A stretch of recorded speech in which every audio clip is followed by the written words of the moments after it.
हमेशा हंसता, ताने मारता और आदम अलैहिस्सलाम के जिस्म का मजाक उड़ाता। वो सरदार था, इसलिए कोई फरिश्ता उसे कुछ कहने की हिम्मत नहीं करता। फिर अल्लाह रब्बुल आलमीन ने अपने चारों अजीम फरिश्तों हजरत जिब्राइल, हजरत मिकाइल, हजरत इस्राफील और हजरत इजराइल अलैहिस्सलाम को बुलाया और फरमाया, ऐ मेरे फरिश्तों, तुम अर्श अजीम पर जाओ और वहां से आदम अलैहिस्सलाम की रूह लेकर आओ, फिर उसे उनके जिस्म में दाखिल कर दो। अल्लाह रब्बुल आलमीन का हुक्म मिलते ही चारों फरिश्ते अर्श अजीम की तरफ रवाना हो गए। उन्होंने आदम अलैहिस्सलाम की मुबारक रूह को कीमती हीरे जवाहरात से सजे एक खूबसूरत प्याले में रखा और अदब के साथ उनके जिस्म के पास ले आए। उस वक्त आसमान के तमाम फरिश्ते खुशी से झूम उठे। हर तरफ नूर ही नूर था। सब मिलकर उस पाक मौके में शरीक हुए। लेकिन वही अजाजील, जो बाद में इब्लीस बना, अल्लाह के इस फैसले से बिल्कुल खुश नहीं था। उसके दिल में तकब्बुर की चिंगारी सुलगने लगी थी। फिर अल्लाह ताला ने हुक्म दिया, ऐ आदम, अब रूह तेरे जिस्म में दाखिल हो जाए। और बस उसी लम्हे आदम अलैहिस्सलाम की रूह उनके जिस्म मुबारक में दाखिल कर दी गई। जैसे ही रूह ने जिस्म को छुआ, उनके अंग अंग में जान दौड़ गई। उनकी आंखें खुली, हाथ पांव हिले और जिस्म जिंदा हो गया। धीरे धीरे वो उठकर बैठ गए और उनकी जबान से पहली सदा निकली, अल्हम्दुलिल्लाह। ये लफ्ज सुनकर अल्लाह रब्बुल आलमीन बहुत खुश हुए। आदम अलैहिस्सलाम ने अपनी पहली नेमत मिलने पर शुक्र अदा करने के लिए 2 रकत नमाज अदा की। जब उनकी नमाज मुकम्मल हुई तो हीरे जवाहर और सोने चांदी से सजा एक खूबसूरत तख्त लाया गया। अल्लाह के हुक्म से हजरत आदम अलैहिस्सलाम उस तख्त पर बैठ गए और फरिश्ते चारों तरफ इज्जत और मोहब्बत से झुके हुए थे। फिर अल्लाह ताला ने फरमाया, ऐ मेरे फरिश्तों, आदम को इज्जत दो और उन्हें सजदा करो। अल्लाह का हुक्म मिलते ही करोड़ों फरिश्ते सजदे में गिर पड़े।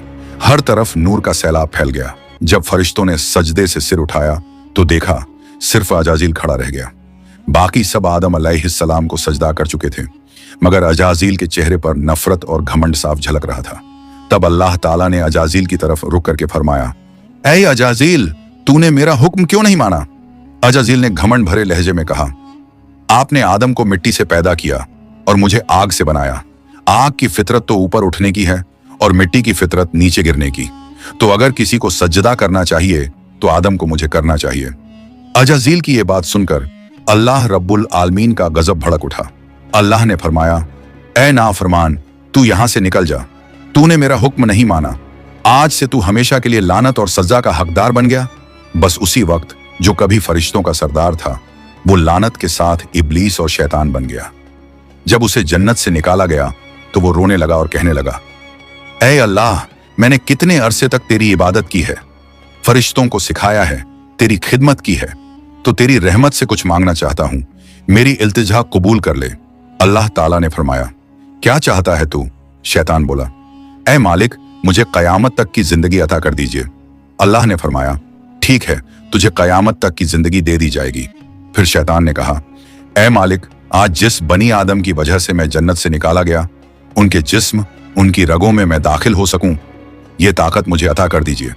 अल्लाह ताला ने फरमाया, तुझे ये ताकत दी जाती है, लेकिन सुन ले ऐ शैतान, तू मेरे बंदों को धोखा दे सकता है, उन्हें गुनाहों में गिरा सकता है, लेकिन अगर मेरा कोई बंदा तौबा करेगा तो मैं उसके तमाम गुनाह माफ कर दूंगा और मेरे खास बंदों को तू कभी नुकसान नहीं पहुंचा पाएगा। और फिर शैतान को लानत देकर जन्नत से निकाल दिया गया। इसके बाद अल्लाह के हुक्म से हजरत आदम अलैहिस्सलाम का तख्त जन्नतुल फिरदौस में ले जाया गया। वहां आदम अलैहिस्सलाम को पूरी आजादी दी गई कि वो जन्नत की तमाम नेमतों का लुत्फ उठाएं, घूमें फिरें, खाएं पिएं। मगर आदम अलैहिस्सलाम